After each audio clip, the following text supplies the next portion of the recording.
서울 이코노미 매주 금요일은 서울에 있는 전통시장의 매력에 푹 빠져보는 시간입니다. 오늘도 관련된 정보 소개해드립니다. 네, 이희준 전통시장 도슨트와 함께합니다. 안녕하세요. 네, 안녕하세요. 반갑습니다. 네, 기대가 됩니다. 네. 오늘은 네. 어떤 시장으로 갈 건가요? 네. 오늘은 보물 품은 시장이라는 주제를 달았고요. 네. 경동시장을 소개시켜 드리려고 합니다. 경동시장이요. 네.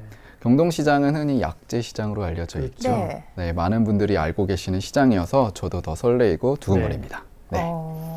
경동시장 약재 시장으로 저도 알고 있었고요. 많은 네네. 분들이 그렇게 알고 네. 계셨을 텐데 네.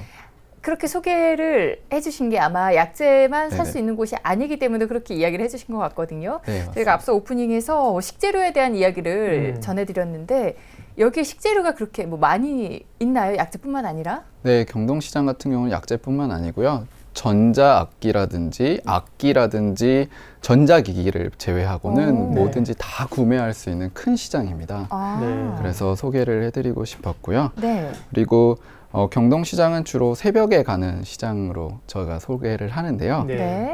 아직 찬 공기가 시장 안을 감싸고 있을 때 그때 시장을 찾아가야 시장의 그 탱글탱글하고 신선한 식재료들을 만나보실 수 있습니다. 제가 여기서 만나보는 식재료 중에 요즘은 봄나물이 그 향으로 가득 채우고 있는데요. 네. 요즘은 달래향하고 냉이향이 그렇게 가득 차 있는 시장입니다. 네. 그래서 경동시장에 가면 누구나 요리사가 된다 이런 말이 있다고 하는데요. 네. 특별히 경동시장에 보면 말씀하신 약재 시장도 있고 이 종류가 다양한데 오늘은 주로 이제 식재료 야채 골목 얘기를 해주신다고 하는데 경동시장의 야채 골목은 어디에 위치해 있습니까? 네, 찾기가 조금 힘드실 수도 있습니다. 네. 시장이 워낙 크다 보니까요. 네. 그럼에도 그 경동시장 제 기억 2번 출구에서 네. 약 300m 정도 걸어가시면 병원 건물이 하나 나올 거예요. 저기 지도가 나오네요. 네. 그 병원 건물 뒤편에 보시면 도라지 도매상가라고 큰 건물이 하나 있거든요. 네. 거기 1층에 가시면 간판은 달려있지 않지만 도라지 도매상가 1층에 야채 골목이 있습니다. 전통적으로 야채만 팔아온 이제 골목이고요. 여기에 가시면 간판도 없고 이정표도 없지만 물어물어 찾아가시는 그 공간 안에 정말 신선한 식재료를 만나실 수 있는 가게들이 모여 있습니다. 그 그렇군요. 네. 가는 와중에도 그렇게 식재료를 파는 가게들이 있는 거예요? 네, 가는 도중에 길목길목마다 상점들이 모여 있고요. 네, 아마 그 야채 골목을 찾기도 전에 이미 손이 가득 검은 봉지로 들려 있으실 수도 있을 것 같습니다. 네. 양손 가득 무겁겠네요. 네. 자, 그렇다면 경동시장의 역사에 대해서도 좀 설명을 해주실까요? 네, 경동시장의 역사는 1960년대로 거슬러 올라가는데요. 60년대요? 네. 1960년 6월이 경동시장의 첫 개장일이었다고 합니다. 원래는 청량리역이 아니고요. 그 성동역이라는 기차역이 따로 있었습니다. 네. 지금은 사라진 역인데 이 기차역에 찾아오시는 분들이 경기도와 강원도에서 농사를 지으시던 분들이 보찜을 메고 기차역에 내리셔서 네. 팔던 시장이 사실은 경동시장의 시초라고 알려져 있습니다. 그래서 경춘선, 경의선, 또 경원선, 중앙선의 그 철도를 이용해서 경기도와 강원도의 채소들과 야채 그리고 수산물들이 판매되던 시장입니다. 예. 저희는 뭐 야채도 사러 가고 가끔 이제 과일도 사러 가고 그러는데 네. 예, 경동시장 정말 서울의 동쪽에 있는 뭐 한 1800년도 이렇게 오래된 시장은 아니군요. 1960년에 시작이 됐는데 네. 규모로 보면 굉장합니다. 예. 그 시장마다 나름대로의 그 어떤 특징, 특성 이런 게 있잖아요. 경동시장 하면 어떤 느낌이 좀 제일 먼저 받을 수 있는지 또 워낙 크다 보니까 재밌는 에피소드들도 많이 있을 것 같아요. 네, 경동시장은 사실은 회전율이 높은 시장이라고 알려져 있는데요. 네. 회전율이 높다는 거는 그만큼 신선한 식재료가 빠르게 팔리고 또 빠르게 채워진다는 걸 의미하거든요. 그래서 고단수의 밀당이 이루어지는 시장입니다. 예. 네, 워낙 오랫동안 이 시장을 찾아왔던 단골 손님들이 많아서요. 네. 손님들도 만만치 않으시고요. 네. 또 상인분들도 만만치 않으셔서 이분들의 그 밀당을 보는 재미가 쏠쏠한 또 시장으로 제가 소개해드리고 있습니다. 예, 밀당, 흥정 네, 이런 흥정. 거죠. 네. 좀 더 구체적인 에피소드는 없을까요? 뭐.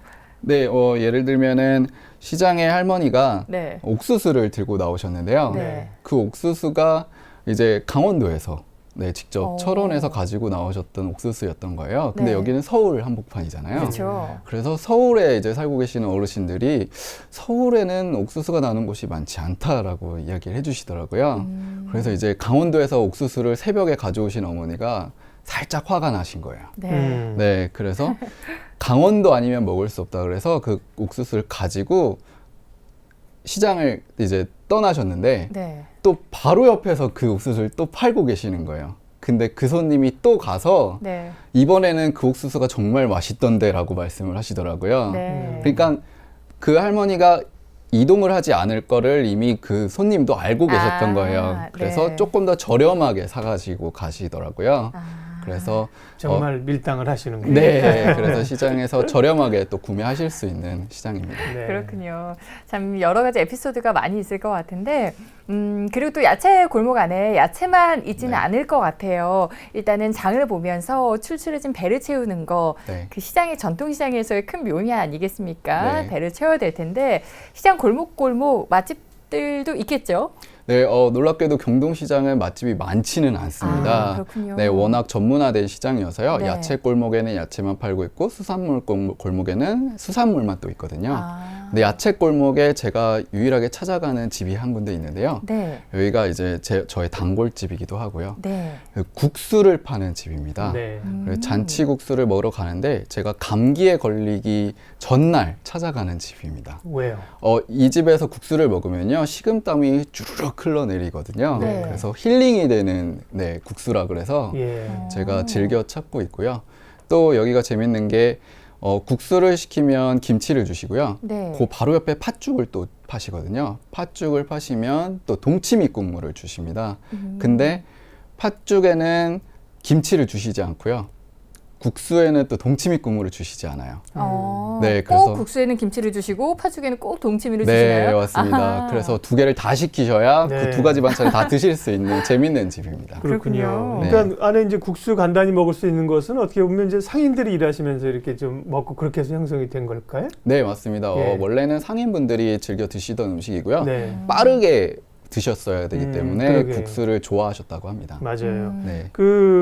통인시장 얘기도 우리가 지난번에 했지만 네. 거기 이제 뭐 먹거리를 찾아서 가시는 분도 있지만 경동시장은 사실 맛집을 찾아가는 것보다 물건을 싸게 사러 좋은 물건 싸게 사러 가는 거예요. 네, 그러니까 이런 맛집이 두드러지진 않는데 거기 숨겨진 집들이 있습니다. 그리고 잔치국수나 팥죽 맛은 어떻습니까? 잔치국수 맛은 사실은 서울 시내에서도 따라올 자가 없다라고 할 만큼 그렇게 맛있어요? 네, 제가 힐링 푸드로 알리고 있으니까요. 와. 네, 그만큼 맛이 있고요. 가격도 저렴합니다. 네. 네, 한 그릇에 2,000원밖에 와, 하지 않고 정말 저렴하네요. 네. 한 4,000원 정도는 받는데 싸게 해도. 네, 맞습니다. 정말 저렴하네. 그래서 시장 통해서 이 집을 모르면 이제 안 되는 집인데 네. 시장 그 상점에 간판이 없습니다. 네, 그래서 물어물어 찾아가셔야 되는 또 숨은 맛집이라고 소개해드리고 싶습니다. 네. 그렇군요. 자, 이렇게 배가 출출하면 국수를 먹고 그래도 일단 야채 골목에 왔으니까 야채 가게 하나 정도는 좀 추천을 받고 싶네요. 처음 가시는 분들은 잘 모르시니까 네. 아마도 이 도슨트의 단골집을 좀 알게 되면 많은 분들이 참고를 하실 것 같아요. 네, 도슨트 맞습니다. 단골집 어디인가요? 네, 제가 단골집이란 말을 상당히 좋아하는데요. 네. 네, 시장은 역시 단골집을 만들어야 조금 더 저렴하게 살 수 있고 또 네. 더 좋은 제품을 또 찾을 수 있거든요. 네. 근데 시장길이 너무 어렵다 보니까 쉽게 말씀드리면 그 국수집의 바로 뒷집을 제가 좋아합니다. 네. 네, 이름이 청정나물집인데요. 네. 이 집 같은 경우는 자연산이라는 단어가 무색할 정도로 자연산이 아닌 거를 찾기가 더 어려운 집입니다. 네. 네, 그래서 저는 주로 이 나물집에서 두릅을 사고요. 네, 요즘같이 봄철이면 냉이나 달래를 사갖고 오는 집으로 네, 아주 좋아하는 집입니다. 그리고 사장님이 꼭 그 장갑을 끼고 식재료를 만지시거든요. 그래서 청결함을 또 강조하는 집으로 알려져 있습니다. 네. 오. 경동시장 내 국수집 찾기 프로젝트가 이제 가동됩니다. 국수집을 찾아야 이 야채 가게를 찾는데 그렇죠. 야채 장사를 하면서 장갑을 끼고 이렇게 이 재료를 취급하고 주시는 분들은 일반 시장에서 거의 못 본 것 같은데. 네. 네, 맞습니다. 서울부터 제주까지 제가 많은 시장들을 찾아다녔지만 손에 장갑을 끼고 그 채소를 다루시는 분은 네. 많이 못 뵀는데요. 쉽게 말씀드리면 꽃도 꽃도 사람의 손을 타면 금방 시들기 시작하거든요. 네. 채소도 마찬가지입니다. 그래서 이 상인분 같은 경우는 철학을 가지고 내가 먹는 채소를 집에 가서 조금 더 신선하게 드실 수 있도록 손에 장갑을 끼고 채소를 만진다라고 이야기를 해주시거든요. 네. 그래서 그만큼 좋은 채소를 맛보실 수 있는 집입니다. 그렇군요. 어느 한 군데에서는 이제 손님과 상인이 밀당을 하고 있고 네. 어느 곳에서는 국수를 먹고 먹고 있고 있고. 또 어느 곳에서는 이렇게 장갑을 끼고 장사를 하시는 분들이 있고 네. 이야기를 들을수록 그 새 시장 안의 모습을 상상을 하게 됩니다. 사실 그럴 만한 여유가 없어요. 굉장히 바쁘니까 네. 막 지나가시고 그러죠. 네. 우아하게 뭐 그러지는 않는데 그게 이제 이 전통시장, 경동시장의 멋인 거지요. 맞습니다.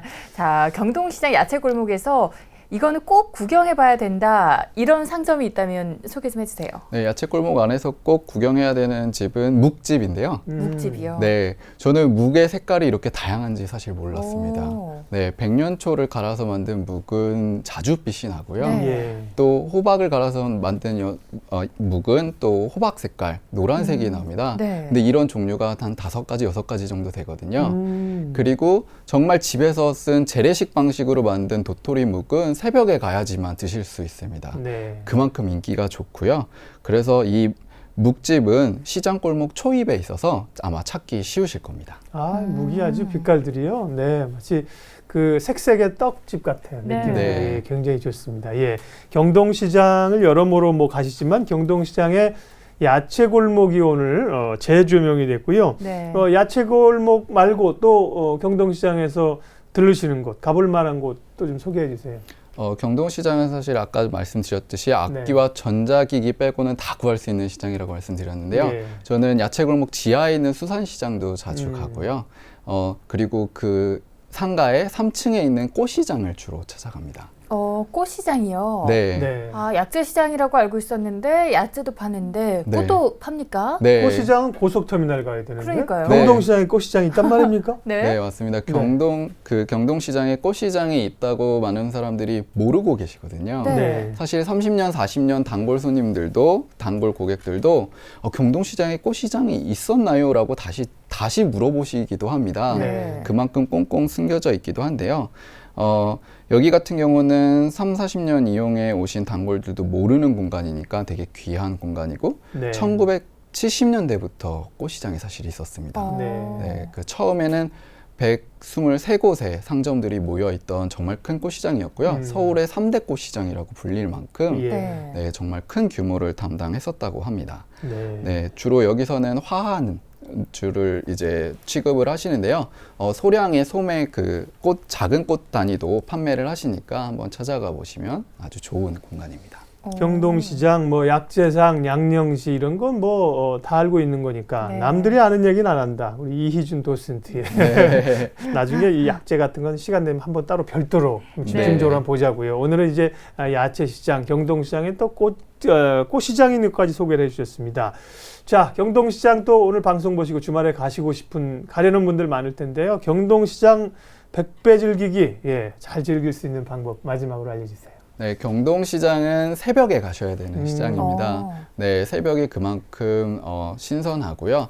제가 그러니까 시장을 다니기 시작한 지 처음으로 갔던 시장이 사실 경동시장이었습니다. 네. 그래서 여기에서 새벽에 만나는 식재료들은 우리나라의 유명한 셰프님들도 찾아와서 구매를 할 정도로 정말 귀한 식재료들이 많거든요. 네. 그래서 꼭 한번 새벽에 방문해 보시면 그 새벽 공기와 또 정말 신선한 식재료를 집으로 가져가실 수 있을 것 같습니다. 새벽이라 하면 이제 뭐 상인분들이야 정말 새벽 컴컴할 때 나가시잖아요. 네, 맞습니다. 근데 장을 보러 새벽에 가야 된다. 그래야 멋을 느낄 수 있다라고 하시면 새벽이란 대충 몇 시쯤 얘기하나요? 네. 새벽이라면 경동시장 같은 경우는 5시쯤. 네, 조금 이른 새벽이죠. 네, 좋은 물건을 사기 위해서는 네. 부지런히 네. 서둘러야 되겠군요. 네, 맞습니다. 네, 자 오늘 전통시장에서 놀자 경동시장에서 한껏 즐겨봤습니다. 이희준 도슨트와 함께했습니다. 고맙습니다. 고맙습니다. 고맙습니다.